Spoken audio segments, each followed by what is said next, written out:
नमस्कार साथियों।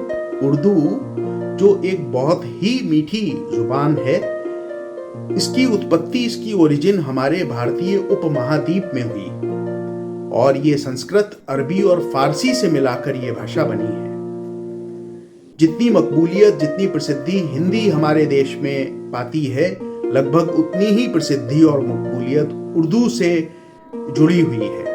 अगर हम रोजमर्रा की बातों की बात करें, जबान की बात करें, तो ऐसा हो ही नहीं सकता कि हम उर्दू को हिंदी से अलग कर लें। और जब बात चलती है उर्दू की, तो शायरी के जो आसमान पर चमकते हुए दो सबसे ज़्यादा सितारे हैं, मीर तकी मीर साहब और मिर्ज़ा गालिब साहब। इनका जिक्र ना हो, ऐसा हो ही नहीं सकता। तमाम शायर हुए, फिराक गोरखपुरी साहब हुए और भी तमाम शायर हुए, लेकिन जो मुकाम इन लोगों ने हासिल किया वो किसी और के लिए पाना संभव नहीं हुआ। मिर्ज़ा गालिब से मुताल्लिक, उनसे संबंधित बहुत सारे किस्से, वाक़यात मशहूर हैं। उन्हीं में से एक वाक़ये का मैं आज आप लोगों के साथ जिक्र कर रहा हूँ और इस वाक़ये में दो और किरदार शामिल हैं। जब मुग़ल सल्तनत ख़त्म होने लगी तो मुग़ल सल्तनत के आखिरी जो बादशाह थे, बहादुर शाह ज़फ़र साहब, बहादुर शाह ज़फ़र द्वितीय सेकंड, वो लास्ट एम्परर थे। वो खुद शेर व शायरी के बहुत बड़े फनकार थे, कला के बहुत बड़े कदरदान थे। जब अंग्रेज़ों ने उनको जेल में डाला तो जेल की दीवारों पर उन्होंने तमाम सारी शायरियाँ लिख दी जो बाद में बहुत प्रसिद्ध हुई। और तीसरा जो इसमें किरदार है मिर्ज़ा गालिब साहब के अलावा, वो है ज़ौक़ साहब। ज़ौक़ साहब से जो लोग परिचित नहीं हैं, बता दूं कि वो भी एक आला दर्जे के शायर थे। फ़र्क केवल इतना था कि ज़ौक़ साहब बादशाह बहादुर शाह ज़फ़र साहब के दरबार के शायर थे। बहादुर शाह ज़फ़र साहब उनको अपना उस्ताद मानते थे, खुद को उनका शागिर्द मानते थे और उनको एक राज कवि के जैसा स्टेटस मिला हुआ था। मिर्ज़ा गालिब साहब मुफलिसी में दिल्ली की गलियों में दिन काट रहे थे, अपने फटे कपड़े, खाना कभी मिल गया नहीं मिला, शराब के बहुत शौकीन थे, कभी मिल गई कभी नहीं मिली। लेकिन कस्तूरी की खुशबू छुपाए नहीं छुपती, वो फैलती है हर दिशा में। तो गालिब साहब के जो कलाम होते थे, जो शेर होते थे, जो गज़लें होती थीं, धीमे धीमे दिल्ली में उनकी प्रसिद्धि फैलने लगी और दरबार तक भी प्रसिद्धि गई। और ज़ौक़ साहब को भी पता चला कि गालिब नाम के एक शेर हैं जो पुरानी दिल्ली में बसर करते हैं। बहरहाल एक दिन ज़ौक़ साहब दिल्ली की सैर को निकले, बादशाह की बग्गी पर। राजकवि थे, महाकवि थे और उस जगह से गुजरे जहाँ पर गालिब साहब एक चौराहे पर अपने साथियों के साथ बैठे शेर व शायरी कर रहे थे। और जैसे ही उन्होंने गालिब साहब को देखा, फटा हुआ कुर्ता, जेब फटी हुई, यूँ पलटी हुई, तो जेब में एक तो कुछ पैसा नहीं, ऊपर से जेब फटी हुई। और गालिब साहब को देखकर जो ज़ौक़ साहब थे वो और इतराकर और अकड़ कर बैठ गए। तो शायरों में गालिब साहब में ख़ासतौर पे थोड़ा एक विद्रोही तेवर था, तो उनके मुंह से बेसाख्ता निकल गया। बेसाख्ता माने अपने आप ज़बान से निकल गया। बना है शह का मुसाहिब, फिरे है इतराता। बना है शह का मुसाहिब, फिरे है इतराता। वगरना शहर में गालिब, तेरी आबरू क्या है।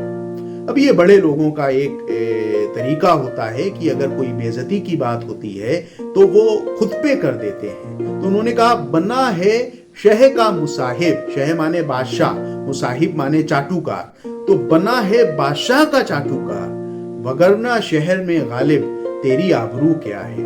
तो उनका नाम लेकर उन्होंने अपना नाम इसमें जोड़ा। बहरहाल ज़ौक़ साहब को समझ में आ गया, ज़ौक़ साहब को, कि नहीं, ये मेरे ऊपर तंज कसा जा रहा है। और उनके गालिब साहब के सारे साथी हंसने भी लगे ये सुनकर। तुरंत बग्गी महल की तरफ वापस घूमी। बादशाह सलामत को जाकर उन्होंने कहा, हुजूर आज बड़ा बेइज्जती हुई, बहुत बेकदरी हुई और बहुत ज़्यादा एक चौराहे पर मिर्ज़ा गालिब साहब ने मेरे लिए शान में गुस्ताखी करी, मेरी शान में गुस्ताखी करी। और वो शेर पढ़कर सुनाया जो मिर्ज़ा गालिब साहब ने अर्ज किया था चौराहे पर। बादशाह साहब को भी बहुत गुस्सा आया। उन्होंने तुरंत सिपाहियों से कहा, जाइए मिर्ज़ा गालिब साहब को पकड़ कर लाइए और जिस हालत में हो उस हालत में पकड़ कर लाइए। सिपाही गए, मिर्ज़ा गालिब साहब को लगभग घसीटते हुए दरबार में पेश किया। तो उर्दू की जो ज़बान होती है वो काफ़ी मीठी होती है। हर ज़बान के अपने लहजे होते हैं, कायदे होते हैं। उर्दू में आप से शुरुआत करते हैं। लेकिन बादशाह सलामत ने जैसे ही गालिब साहब आए दरबार में, सबसे पहले तो वो शेर पढ़ा जो जौक साहब ने सुनाया था, जो गालिब साहब ने चौराहे पे कहा था कि बना है शह का मुसाहिब, फिरे है इतराता, वगरना शहर में गालिब तेरी आबरू क्या है। और फिर मिर्जा गालिब साहब से कहा, तुम हो कौन, तू क्या है। तो मिर्जा गालिब साहब ने कहा, हुजूर माफी चाहता हूं, दरअसल ये जो शेर है ये मेरी एक नई गजल का मिसरा है, एक नई गजल का मिसरा है। तो जौक साहब को लगा अब ये कहकर बादशाह हुजूर हो सकता है इनको माफी दे दें। तो उन्होंने कहा, मिर्जा साहब जब आपका मिसरा इतना खूबसूरत है तो पूरी गजल कितनी आला दर्जे की होगी, मैं चाहूंगा आप इस गजल को इस दरबार में पढ़ें। तो गालिब साहब ने जेब से मुड़ा तुड़ा कागज निकाला और उसको पढ़ के गजल को पढ़ना शुरू किया। अब चूंकि बादशाह ने तू तड़ाक कर दी थी तो सबसे पहले मिसरे में उन्होंने बादशाह साहब को ही लपेटे में ले लिया। बोले, हर एक बात पे कहते हो तुम कि तू क्या है, हर एक बात पे कहते हो तुम कि तू क्या है, तुम ही कहो कि ये अंदाज़े गुफ्तगू क्या है, तुम ही कहो कि ये अंदाज़े गुफ्तगू क्या है। यानी हर एक बात पे कहते हो कि तू क्या है, तुम ही कहो कि ये अंदाज़े गुफ्तगू, बातचीत करने का कौन सा तरीका है भाई। शेर इतना आला दर्जे का था कि पूरा दरबार वाह वाह की आवाज से गूंज पड़ा और बादशाह ने भी कहा, मुकर्रर मिर्जा एक दफे शेर को फिर सुनाए। मिर्जा साहब ने बादशाह साहब की जो हुक्म था उसको बजाते हुए शेर को एक दफे फिर से पढ़ा। तो बादशाह सलामत को ये शेर बहुत अच्छा लगा और उन्होंने कहा कि मिर्जा साहब अगर आपकी इस गजल के और शेर हों तो उनको भी कृपया हमको सुनाएं। तो मिर्जा साहब ने अगला शेर पढ़ा, गालिब साहब ने अगला शेर पढ़ा। तो बकौल गालिब साहब जो खून होता है और शायर जो होते हैं, जो लहू होता है, वो किसी की चाकरी नहीं करते और ना उनको चाकरी करनी चाहिए। तो शायर के लिए ये बिल्कुल भी जरूरी नहीं है कि वो बादशाह सलामत के दरबार में रोज हाजिरी लगाएं और इनामो इकराम की उनसे मेहरबानी की कहें कि हमको मेहरबानी करिए। और इसी तरीके से जैसे लहू होता है तो वो दिल से जाता है फेफड़े तक, फेफड़े से शरीर तक, शरीर से फिर दिल तक, फिर दिल से फेफड़े तक, उसका एक रूट मुकर्रर होता है, एक उस रूट पर ही चलता है। तो गालिब साहब का इसमें कहना था कि ना शायर ना लहू, इनको किसी की चाकरी नहीं करना चाहिए। दूसरा उनका मानना था कि अगर एक कतरा किसी मजदूर का, मजलूम का पसीने का बहता है तो उसके पीछे 8 कतरे लहू के होते हैं। बहरहाल उन्होंने अपना शेर पढ़ा, रगों में तोड़ते फिरने के हम नहीं कायल, जब आँख ही से ना टपका तो फिर लहू क्या है, जब आँख ही से ना टपका तो फिर लहू क्या है। तो लहू को उदाहरण बनाकर उन्होंने अपने मिजाज को बादशाह साहब के सामने बताया कि जैसे लहू रगों में दौड़ता फिरता रहता है, हम उसके कायल नहीं हैं। जब आंख ही से ना टपका तो फिर लहू क्या है। इसका क्या मतलब हुआ? किसी की परेशानी देख के, दुख देख के, दर्द देखकर अगर आपकी आंख से आंसू आते हैं तो उन आंसुओं के पीछे आपका लहू होना चाहिए। आपके दिल में इतनी पीड़ा होनी चाहिए कि जो लहू रगों में बह रहा है वो आपकी आंखों से पसीना बनकर, आंसू बनकर, माफी चाहता हूं, बहने लगे तो ही लहू है, वरना रगों में दौड़ते फिरना ये फितरत नहीं है, ना लहू की और ना ही मेरी। बेहद आला दर्जे का शेर था, बेहद आला दर्जे का मिसरा था। बादशाह को और खुद जौक साहब को बहुत पसंद आया। फिर सुना गया मुकर्रर मुकर्रर मुकर्रर।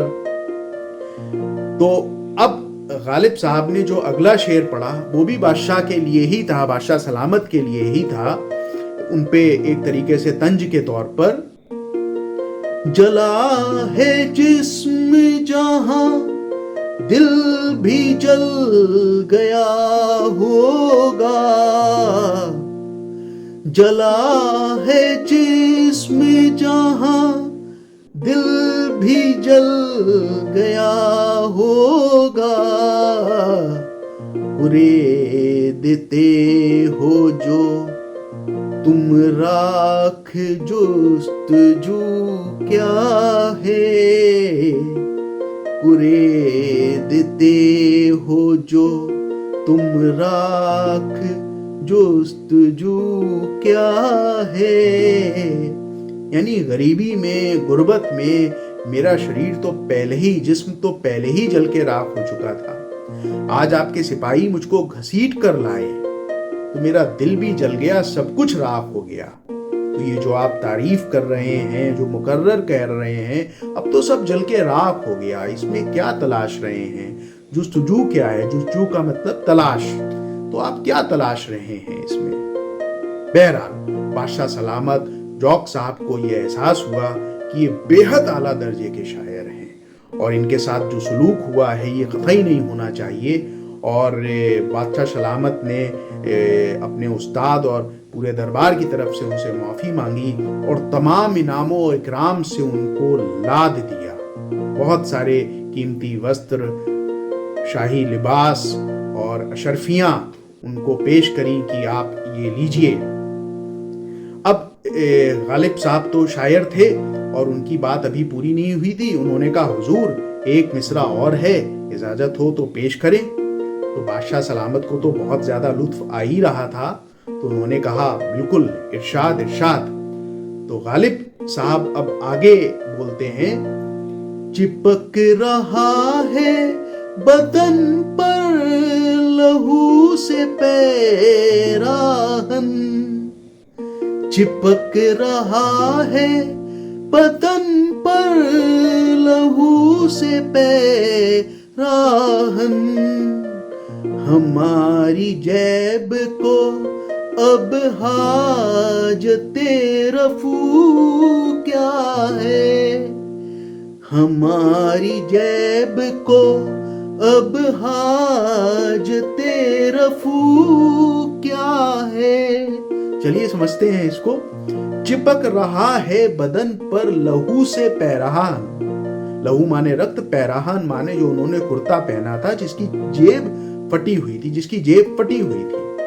तो उनका कहना था कि मेरी जो जेब है, जो फटी हुई जेब है, वो तो लहू से चिपक गई। अब यहाँ लहू के क्या मायने हैं? बकौल गालिब, अगर लहू के 8 कतरे बहते हैं तब मजदूर का, मजलूम का 1 कतरा पसीने का बहता है। इसीलिए कहा जाता है कि मजदूर का पसीना सूखने से पहले उससे, उसके हक से ज्यादा उसको अदा कीजिए। तो गालिब साहब कहते हैं कि ये जो मेरा पसीना है, ये पसीना नहीं, दरअसल लहू है और इस लहू से मेरी जेब खुद से सिल गई है। तो इस जेब को अब हाजते रफू क्या है? चिपक रहा है बदन पर लहू से पैराहन, हमारी जेब को अब हाजते रफू क्या है? मतलब हमारी जेब को अब रफू, तुरपाई की जरूरत नहीं है। ये जो आप इनाम इकराम दे रहे हैं, इसकी क्या जरूरत है? खुद ही जो पसीना है उससे चिपक गया। तो बहरहाल बादशाह सलामत को और जौक साहब को इन चीज़ों का, इन शायरी का बहुत ज़्यादा लुत्फ हुआ और उन्होंने गालिब साहब की प्रतिभा को पहचाना और बहुत सारे इनामों इकराम देकर उनको विदा किया, मुआफ़ी के साथ विदा किया। तो ऐसे थे हमारे महाकवि, महाशायर, बड़े शायर गालिब। अब इसमें एक बड़ा इंटरेस्टिंग मोड़ आता है। जब वो चलने लगे तो उन्होंने जेब से जो पर्चा निकालकर मुड़ा तुड़ा शायरी पढ़ी थी, ये जो पूरी गज़ल पढ़ी थी, और कहा था कि हुजूर, ये जो मैंने शेर अर्ज किया था कि बना है शह का मुसाहिब, फिरे है इतराता वगरना शहर में गालिब, तेरी आबरू क्या है, ये पूरी गज़ल का हिस्सा है। और जब आपने मुझसे गज़ल पढ़ने को कहा तो जिस कागज़ को देख के उन्होंने गज़ल पढ़ी थी उस कागज़ को मोड़ा 4 तह में और जौक साहब को दे दिया। जौक साहब भी फ़न के बहुत बड़े कदरदान थे, उन्होंने उसको माथे से लगाया और गालिब साहब जब दरबार से निकल गए तो उस सफ़े को, उस कागज़ को उन्होंने देखा तो वो कोरा कागज़ था। यानी गालिब साहब ने ये जो गज़ल लिखी थी, ये गज़ल पहले से लिखी हुई नहीं थी, ये वहीं पर उन्होंने गज़ल को बनाया था, पढ़ा था। तो इतने महान शायर हमारे देश में हुए हैं, उर्दू ज़बान को जिन्होंने बहुत आगे बढ़ाया। निश्चित रूप से गालिब साहब की गज़लें बहुत कठिन हैं और उनको समझना इतना मुमकिन नहीं है।